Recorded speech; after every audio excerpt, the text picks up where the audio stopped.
Welcome back to the cupboard under the stairs, where we can settle in to talk about parenting, have some fun, and do some arts and crafts. The baby is asleep, and what's it time to talk about? We are talking about modern day fatherhood. Dads that are very involved in raising children. This episode is called Gender Roles. So it's another night in the Crippen household, and it's time to unwind, take a break from tidying up the toys or the never-ending pile of laundry and washing. You're here with me, Elliot, the eccentric one. And you're here with me, Emma, the comedic one. I was going to say arty, but I like comedic as well. You're the funny. What am I? You're the one we laugh with. I'm the one we laugh at. Is that how it goes? I didn't want to say that. What craft are we doing today? I think we are doing some Lego. A bit of a, what's the word? A liberal interpretation of the word craft. Well, you're making something. Exactly, yes. It's another one that I'm doing. And He said that like resentful, didn't he? Another one I'm doing. So far, a lot of the ones we've recorded are ones that I've done. I think it's because I'm a perfectionist. I take a lot of time and effort into whatever I do. Yeah, you're also more kind of like spur of the moment in that, like, if you're in the right mood, you'll go and do some arts and crafts. Definitely. And I won't be there to film it. Yeah. Whereas I'm like, and then I get I'm going to sit down this evening and film some crafts. Why have you done an arty thing? You didn't let me record it for the podcast. It's like the other day you were painting some rocks outside, and I was like, I could have filmed that for the podcast. Anyway, we're doing some Lego. Actually, this holds a bit of significance. The Lego that I'm building is a present that you gave me when we first started dating. Yes, yeah. I completely forgot about that. I don't know, can't remember which birthday it was, but I remember we were camping at the time. Yeah. Well, it's because we've been together too long now. We can't remember. Yeah. You know, early relationship, you can remember like, oh, this is what I got this year. I'm like, no idea. Yeah. It's a Star Wars ship. You know, we're both quite nerdy and into fandoms. I'll enjoy Star Wars. Are you big? You're big into Star Wars. I like Star Wars, yeah. Yeah. I don't know which of us is more into Star Wars. Probably different stuff. It's like all these things, different bits within it. But yeah, it's a Star Wars Lego. As it was from so long ago, I had the challenge that it's been broken up many times and mixed in with all our other buckets of Lego. Yeah. And so actually, I thought this would be a quick record, and it ended up taking ages just for me to find all the right pieces. I remember because I came back from fitness and you were sat with all the camera equipment out recording Lego, and I was like, oh, have you started yet? And you were like, no, I'm finding all the bits. Anyway, as usual, stay tuned till the end to see how the Lego turns out and what it looks like. And as well as that, do stay tuned till the end, as we will feature a parenting tip from one of you, the listeners, which is very exciting. And you probably know more than us.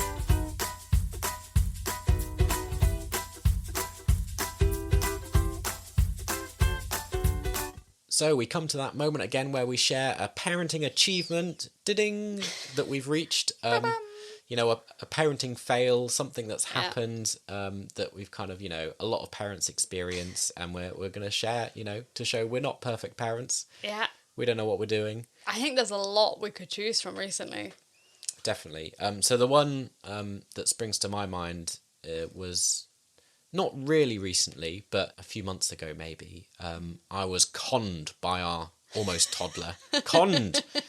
I mean, it's also a cost of living thing. I already know what he's going to say. He was furious about this when he got home. So we did a little trip to Lidl. Lily's favourite shop. Yeah, it keeps her entertained. She loves running around with the basket on, you know, the wheelie baskets. Yeah. You know, that's what we count as an activity these days as parents, you know, trip to the shops. That'll waste half an hour, get some energy out of her. It does. That could be a tip in of itself for later. Take your kid to Lidl, let them run around.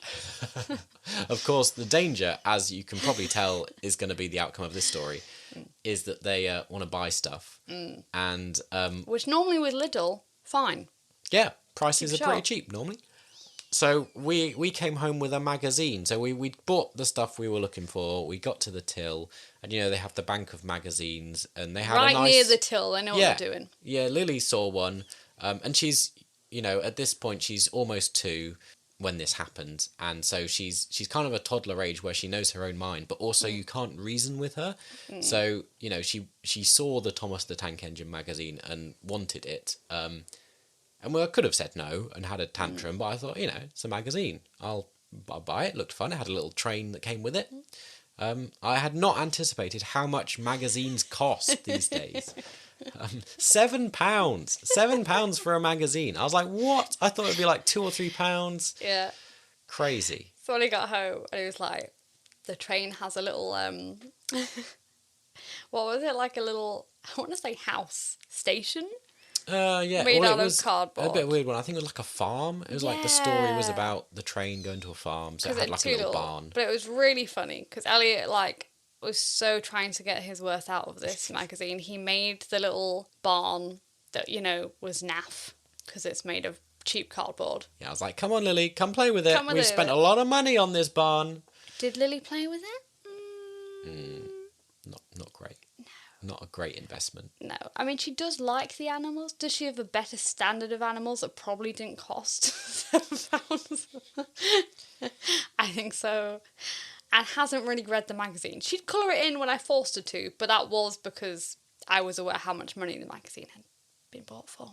So that's my parenting achievement I've hit is you know, buying an unnecessary toy for an extortionate amount of money that is then not played with.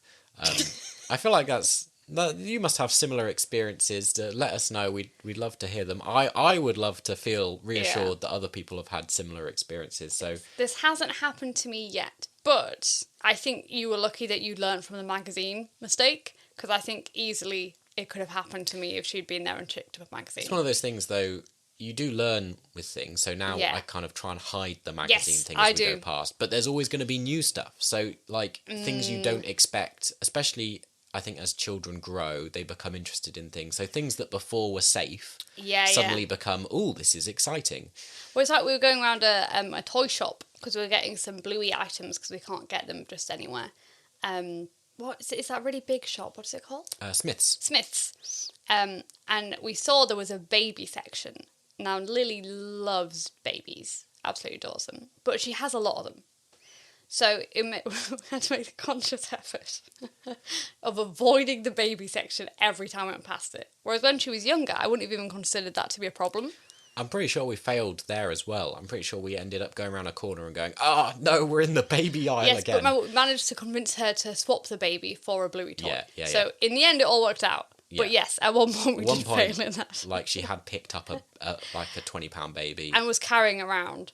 And it was only when I was like, hey, do you not want to hold this Bluey thing? And I think if she'd remembered, like, if she could have hold on to both, we would have ended up having to get both. But luckily I managed to make her hold one and give over the other. An advantage at this age, isn't it, is she can only hold so many things. And she's like, I can't hold this and that. Oh, I suppose I better put this down. Yeah, so you can kind of convince her. So that's good. Hint with Little, give her a bit of fruit to hold as you go around.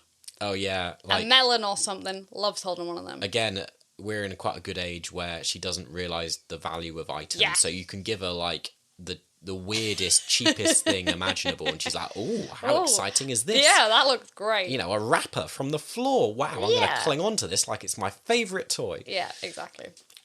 Anyway, what's your parenting achievement that you've reached this week, or generally have you experienced a similar thing? Comment on the YouTube video if that's how you're watching, or let us know over on our Instagram.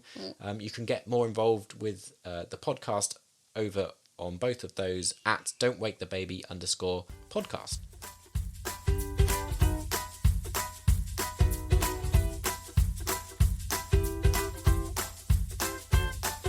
So let's dive in with our main topic this week. We're discussing fatherhood and stuff, you know, modern dads, all that type of thing. Yeah. I feel like it encompasses quite a bit, really, and it's not really an easy way to explain it. But I'm excited that we get to talk about it. I feel like, you know, it's very much how we operate, that we're quite modern in our style. We share parenting. We try as much as possible to be 50-50 with everything we do. Yeah, and we don't always see or experience that in the wider world, you know, and there's all sorts of things to discuss around that. But it's also exciting because for me, there's lots of other podcasts and things out there that Yeah. discuss parenting, but it's often mums chatting, you know. Yeah.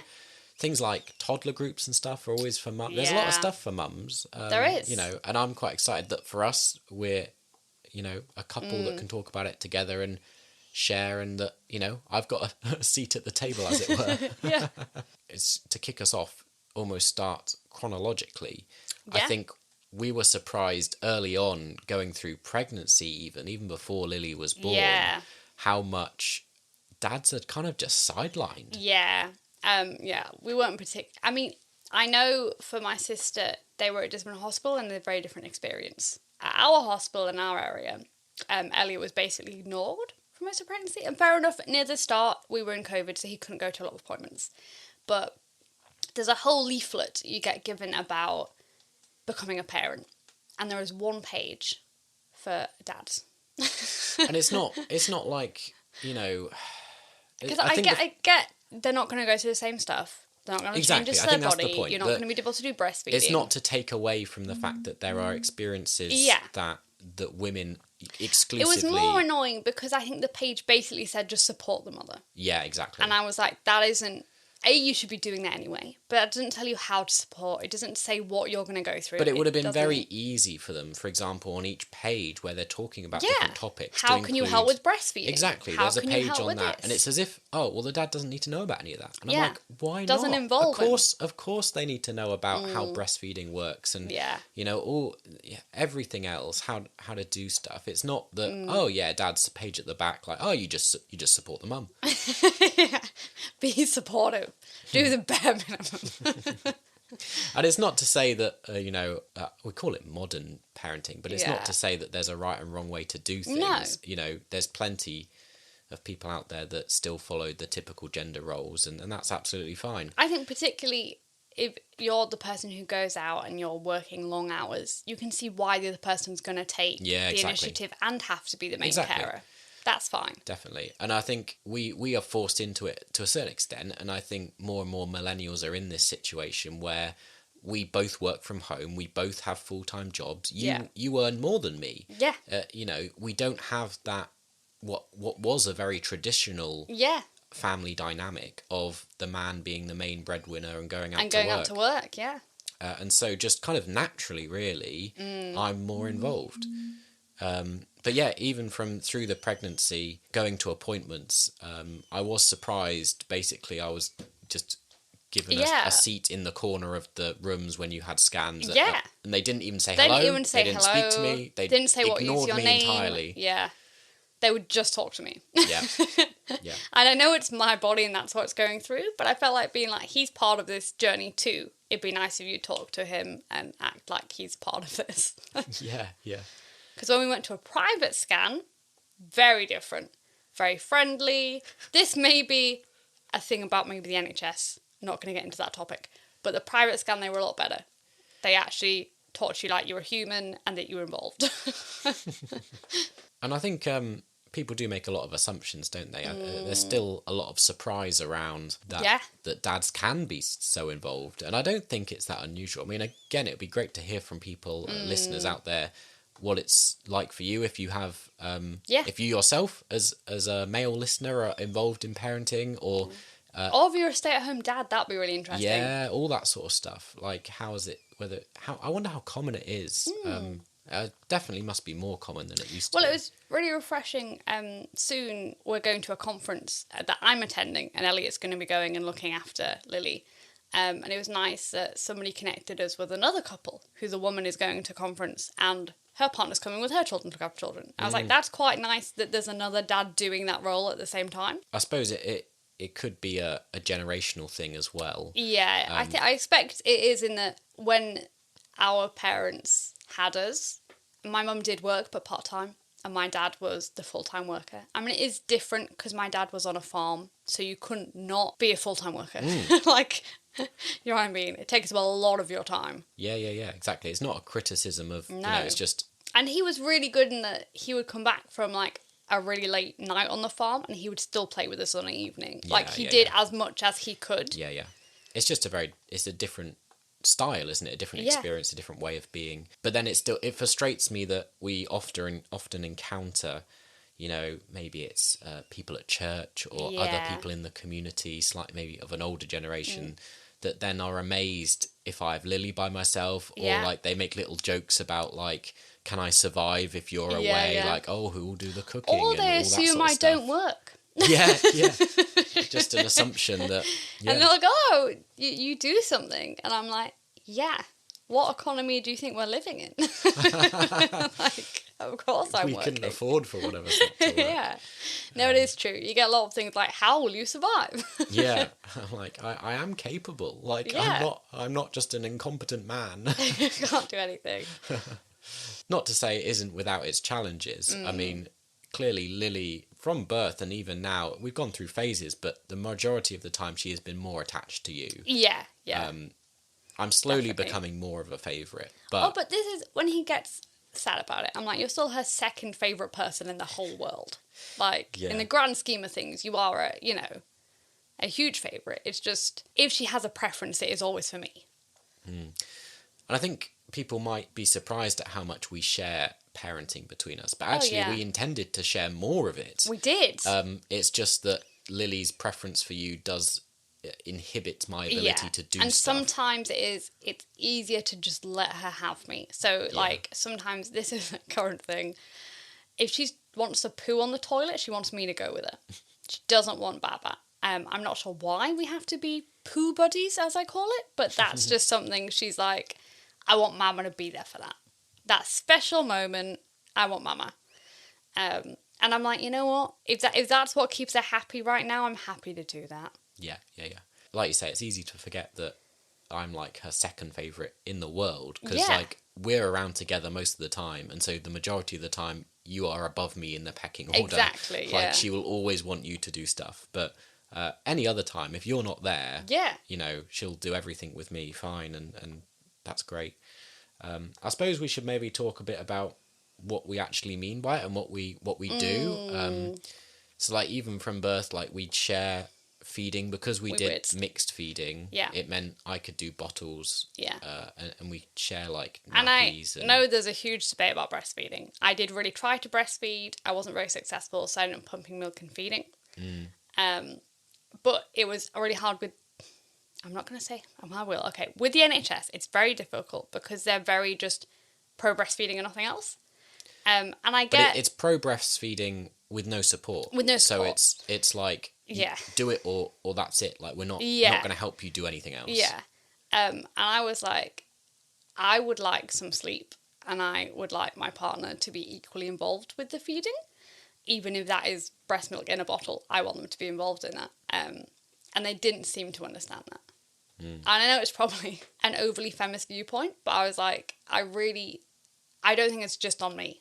I know that's physically what my body can do, but even if he was doing, realistically, if I'd been really successful at breastfeeding, even if he was only doing a third of the feeds, I would have wanted him to do some of them. Because then you know you can leave and your baby will feed.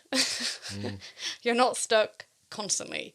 And we intentionally tried early on to make sure that Lily had an attachment to both of us. Exactly. So, you know, she was clingy with you. She was. But she still is. She still is. But... it means, like, we can happily leave her with me for an extended period of time. It's like this conference coming up, I'm going to have her for, like, 5 days by myself. And it's like, when she was about 6 months, I went to my sister's hen do, and I could basically go away for a weekend, and she was fine. And she wasn't even upset when I came back. Like, she just kind of accepted that I was back. There was no tantrum. It was just, okay, great, Mum's back. Like... Again, we're in a privileged position that we can do that because we both work from home. Exactly. We're both around. We can share things like that. I mean, it comes with its downsides. Definitely. Equally, it means that, you know, I am around a lot of the time. And it's a difficult thing to weigh up, isn't it? I mean, I had a job opportunity come up when Lily was around 6 months or so, I think. Maybe was she slightly younger. Maybe, I can't remember now. It was before the hen do that went on. So it must have been before that point. 4 months or so. Yeah. But it would have meant I would have been away a little bit from home. Not all the time, but at least a few days a week. Yeah. And, you know, ultimately, one of the major factors in saying no to that, even with a pay rise, was around saying I don't want to be away from the family and I don't want to lumber you with the huge, you know, the parenting burden. I think especially, and it is true, people say it and it's corny, but you don't get those years back. Like, the toddler and baby years, they're really hard, but also it's great because they learn new things all the time. And I feel like a lot of people, and this isn't their fault, they have to work, but you miss those moments because you don't get to be there when they happen. And I think a lot of dads miss that, and that's hard. We also share, like, sleep. We do a lot of. So, I mean, I suspect this is slightly more common in that we'd kind of keep track of, for a while we did half the night each, and then we'd do a night on, night off. Yeah, as you got better, would be one person's on duty tonight, the other person's on duty the next night. So the idea being, hopefully, that we're kind of sharing the lack of sleep between us. Which, again, it works and it doesn't work, doesn't it? Yeah. Because if we ultimately shared everything 50-50, that's fine. But I suppose my frustration was always, like, each of us have our strengths and weaknesses in things. Yeah, definitely. And, like, a lack of sleep really affects me far more than it affects you. Definitely. And so actually sharing it completely 50-50... doesn't, we had to find means that suited us so that we were sharing responsibilities, but in a way that... Well, this is why, in the end, it became I would do a night and then you would do the morning. Exactly. So, like, for me, getting up and going back to sleep in the middle of the night was really tough. Yeah. Whereas what I could do was get up and wake up and then I'd be up. Yeah. So I could wake up early and just be up then. Yeah. And so even now you do, like, the middle of the night. So yeah. This is just now she goes to the toilet at like 11, 12 o'clock at night, and I'll take her up, put her on the toilet, put her back to bed. And then I'm up in the morning and look after her for a few hours every morning from 6. Yeah. These days. And it has been for quite a while, really, hasn't it? I'm actually getting the better deal now because literally now, normally, I mean, she can be up a little bit afterwards, but normally put her on the toilet, she does a week, go straight back to sleep, and then I'm back in bed. It means I used to get an extra 2 hours, I'll be honest. Lily now comes, wakes, like, gets me. Yeah. She's up. She's like, I'm ready to play. It's the morning. Like, what happened to Mama? She's laying in bed still. Yeah, I mean, it used to be I could come down at 6 in the morning and just kind of lay out and, like, stick the TV on or put an activity out, and Lily would be entertained for a few hours before you got up. But now, as a toddler, she's like, wants to play and do stuff. So for a start, it's a lot more draining first thing on a morning. I'm like, I'm sleepy. I just want to sit, have a coffee or something. And but she's like, no, I'm ready. I'm awake. The day has started. Let's do something. So it's now just a challenge of how long can I make her last before she, like, creeps up the stairs to come and get you and wake you up.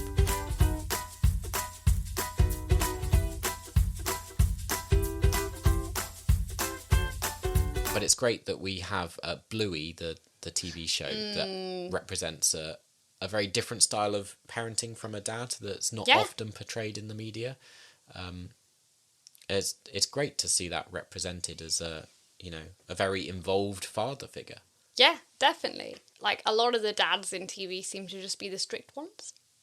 And it is true, you are stricter than me with Lily. I mean, it's often just, I think maybe sometimes when Lily watches it, it almost makes us either like, well, that's the bad guy. Because, like, especially, like, in, like, The Little Mermaid, the original.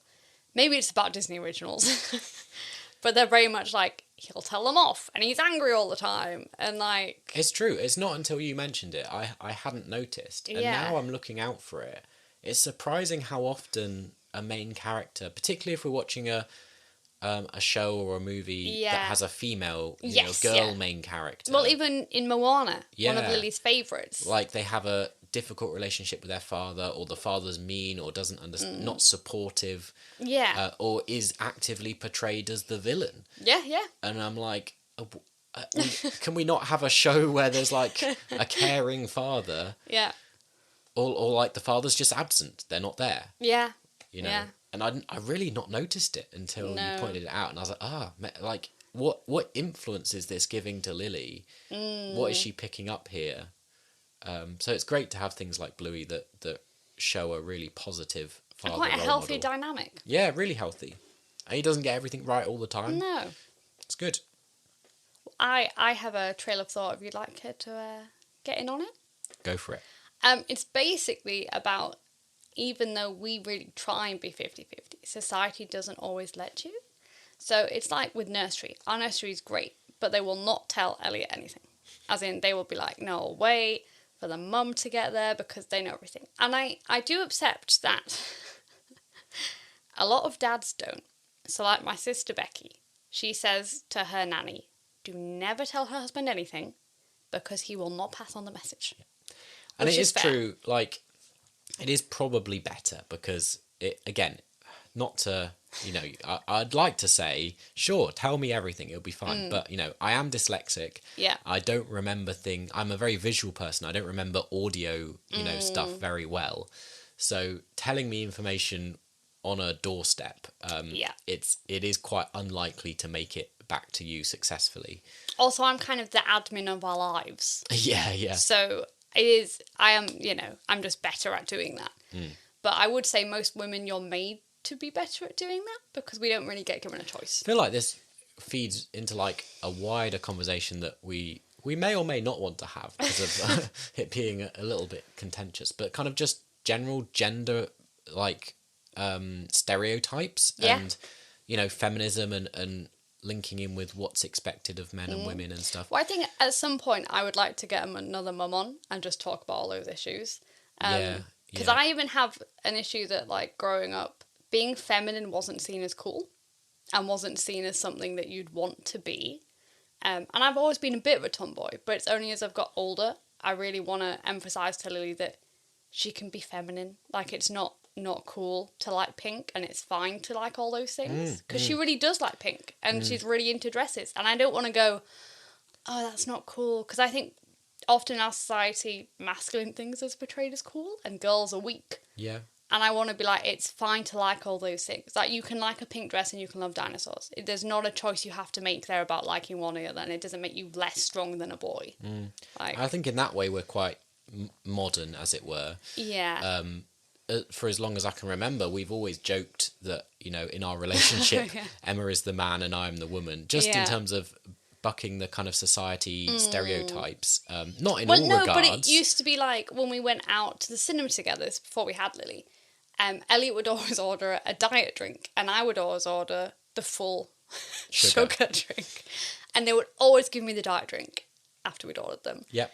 And I'd always be like, that is not for me. Yep. If I'm drinking it, I'm drinking the normal We'd one. have that a lot, We'd go to a pub, you'd order a beer, and I'd order like a cocktail or something. And they'd be like, well, we know who to give these to. Yeah, exactly. In all regards, we're kind of both...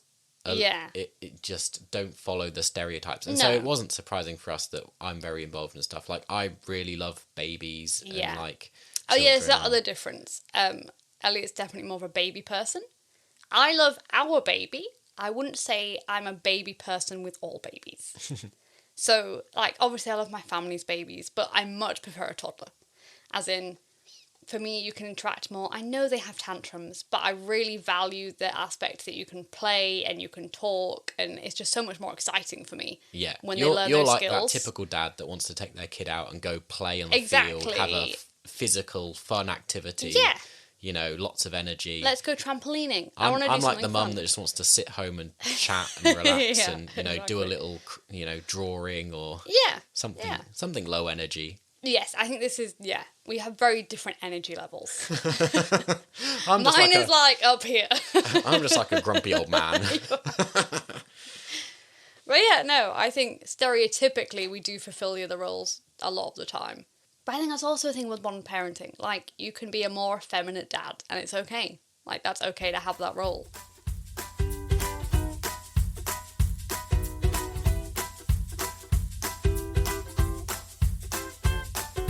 So this little project of ours is brought to you in partnership with the Kairos Movement, which is a project of the Methodist Church, which me and Emma are both a part of. And what is Kairos? It's a kind of pick-a-mix network of groups and activities around Yorkshire. Some are spiritual, some are for community and for helping others, all sorts of things really. And you can kind of pick and choose what works for you to help you personally flourish in, your whole life. We're also supported as a project by the Methodist Church, which is the organisation I work for, and which Emma is kind of very involved in. Volunteering for, yeah. Find out more about the Don't Wake the Baby and all our support and links and other stuff, other ways you can get involved, both with us as a community and with our wider Kairos family of friends, over on our webpage www.kairosmovement.org.uk/don'twakethebaby.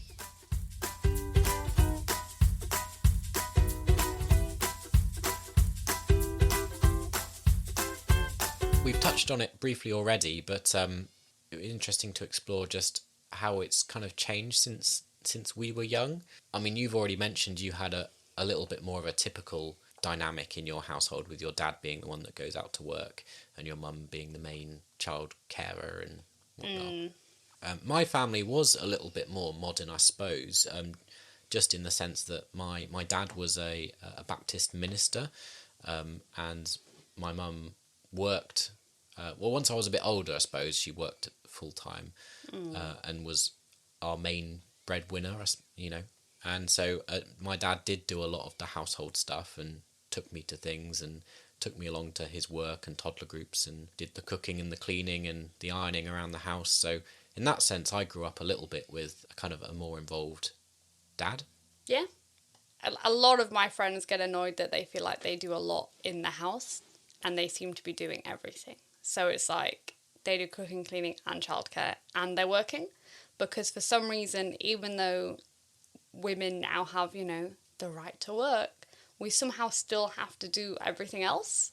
And I think it is slightly generational in that they've grown up and not seen their dad do anything around the house, and therefore they think that's just kind of what happens. They don't have to do anything because that's not what society says they should do. But it is hard, isn't it? As you've already pointed out, there's a lot of stuff where women just have to be more involved because society kind of enforces it. I think also you're also taught that. Yeah. It's kind of an expectation you have. Yeah. This is where we kind of do embody the other roles in our world, in that I feel like often I'm the one sat at home these days going like, I have to do all this stuff. Like, I get very envious of these other men out there that don't do anything. I'm like, see, these other dads don't seem to have to do anything. We had a fight at one point. I was like, oh no, you have to do an equal amount of work. How terrible. But he was giving the point of, well, these other dads don't do it. And I was like, yeah. And I wouldn't have put up with that. Like, you could envy those other dads and say how great you are doing stuff, but that's just what I expect of you. That doesn't mean you're like super good, because you're actually doing half the workload. I remember after the argument, he was sat there like, it's kind of right. In both scenarios, though, I suppose it's just like a bit of appreciation, isn't it? And I think we should appreciate that women do a lot of the work, and like, and appreciate that you do stuff. Yeah. Yeah. I think that was it. I wasn't going to say that, but I'm glad you have. He was feeling a bit underappreciated. But the way he chose to be like, other dads get to go out with their friends. And I was just like, you can do that. Like, I just feel like you're arguing about doing 50% of the work. That is what you signed up for when you asked to have a child. Yeah, I know what I signed up for. He's like, I know what I said. Those are great. I suppose it comes with, I'm sure we'll talk about this more another time, but just the challenges of modern parenting as a whole. The fact that we both need to work is a challenge. It's something that a generation before our parents didn't always have. That I'm sure some did, but the economy and things meant that it wasn't always necessary for, or at least one of you could work part-time. Yeah. Whereas now, again, there'll be people that can survive fine on one income, and if you've got a great job. If you're in France. Bitter note, but my sister lives in France and they're quite good over there with childcare and stuff. So she now actually has got a new job, so she's working full time, but that's because she wants to, which for me is just an incredible thing to think. Well, this is another example of the system we have here, the government. Yeah. Creating a... Not to get too political. I know, it's difficult, isn't it? But there are other countries that have better systems that mean parents and families are better supported, which allows how they have more money? Mums to work and stuff. Because they tax the rich. I'm just saying, it's a much better system. So when I people thought we weren't getting political. I'm not saying for what party. I'm just saying it seems to be working, even though people go, "Oh, it wouldn't work here." I'm like, it would. Yeah. As it currently stands, simmer down. I think a lot of parents these days, you do both have to work unless you've got a lot of support, or you're lucky to have a well-paid job. Yeah. And that does mean that it is tough. It's different. It means you don't have one person that can fully embody the stay-at-home role. Well, it's hard for mums as well, because I know we're talking about dads. I'm sorry to be overtaking this, but one of my friends recently, they're moving abroad, and she was like, I don't know if I want to be a stay-at-home mum, but that's kind of where I'm at now, because her husband earns really good money. There's no point in them both working and paying for childcare. And she was really going, I don't know if I want to do that. And in my head, which is terrible, I was like, you're so lucky. I get for her, it's kind of part of her identity is going, if she didn't want to lose that by not working. But in my head, I was like, me or Elliot would both be so happy if one of us could be a stay-at-home parent. Like, that's such a luxury. But I couldn't go, oh, what a luxury. That's great. And I got where she was coming from. It is hard, because it's like my sister Becky. Now she's got a full-time job. She quite likes it. You get to go out the house, you're not just with kids all day. It's nice having that other side to life. It's just because I'm resentful because we don't have enough money to even possibly think of being in that situation where I'd be like, oh no, I don't have to work. Yeah. It just seems crazy to me that would be something you were worried about. And I get why. Just, like I said, resentful. And there's more stuff out there now, I think, appearing that's there to support parents and new family dynamics and ways of parenting. Our local church have tried to launch a dads group to try and support dads who are looking after kids and that sort of thing. Or a lot of people that come are giving the mum a break by taking the kid out the house and going somewhere at a weekend. So that's their initial thought for the dads group is dads would come and chat and they wouldn't bring their children. And afterwards, I was like, no, it makes perfect sense. I'll be like, you think you're going to go out and enjoy yourself having a chat? I think you'll find you're taking the kid with you. Yeah, it kind of backfired, didn't it? It's like, let's create a group without the kids. But no, we need to have a thing for the kids. But it'd be interesting. Let us know what happens in your household. How involved are you as a dad? How have you found, society and attitudes towards parenting, modern parenting, however you do it? Well, I was going to say, it's interesting. Our neighbours, they've, theirs is based on work. So when we first met them, I often saw always the dad with the little boy next door. He's very sweet. And we got to know them quite well. And it's only now that they're going to, the school won't quite work, because he's going to school soon, with their patterns of work. So now his wife thinks she'll go part-time just to be able to do pick-offs and drop-offs and things. So that'll be changed for them, because actually they're used to the dad doing a lot of it, and now it's going to switch back up. I think just have to roll with it, don't you? Adapt, and that's the parenting way.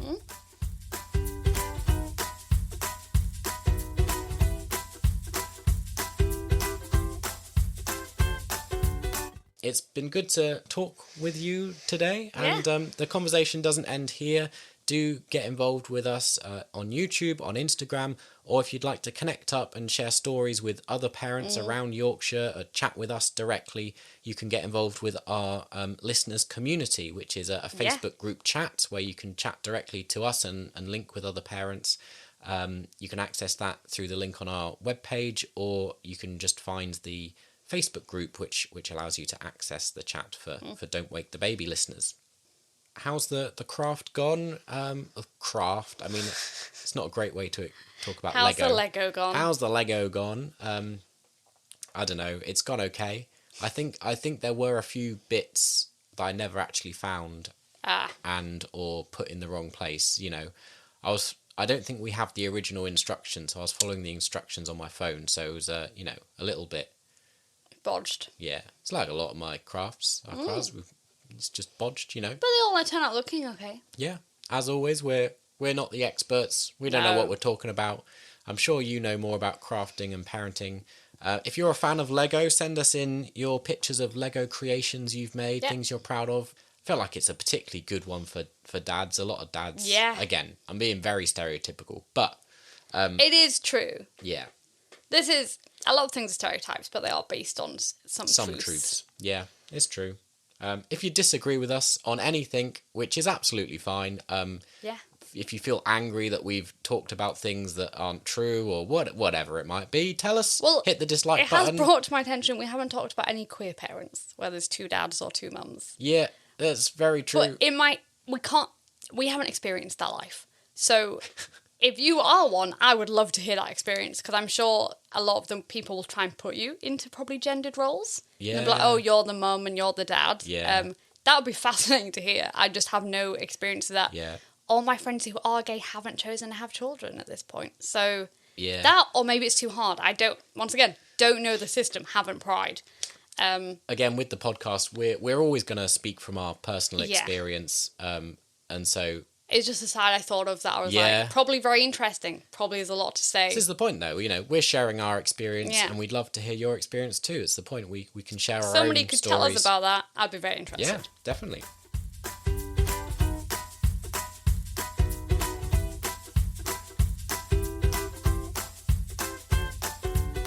Parenting tip for this episode. Have we got a parenting tip? Oh, I got one from my sister Laura. Which was a one line of choose your battles. I do find that to be true. We try and be consistent, but sometimes you're just going to have to give in because you need to get somewhere or you need to do a specific thing and you just have to do it. I think that's very true, isn't it? It's like the whole compromise thing. Yeah. You've got to pick your battles. You can't win everything. And well, it's like Lily. Like, if you haven't heard, recent Naked Baby. We haven't got time for this. Oh. Sorry. We're already running over. Every time we talk about something, Emma goes on a tangent on something else and we have another 20 minutes of chatting. This is meant to be a quick little finish, not like, here's another story. Sorry. I do this on a night and it drives him crazy. We're like in bed about to go to sleep and I'm just chat and he's like, this is why we're doing this, because she's just Miss Chatty over there, just talking constantly. I'm like, we need to record this. Can you believe this podcast wasn't even my idea either? There we go. So that's the parenting tip for today, is choose your battles. Really good one. If you've got a parenting tip that you'd like to send us in, just send us a message, tag us on Instagram, put it in the YouTube comments, put it in the listeners community Facebook chat group, and then we'll feature it on an episode. Yeah. Otherwise, it's goodbye from us. We'll see you next time. Goodbye. Sleep well.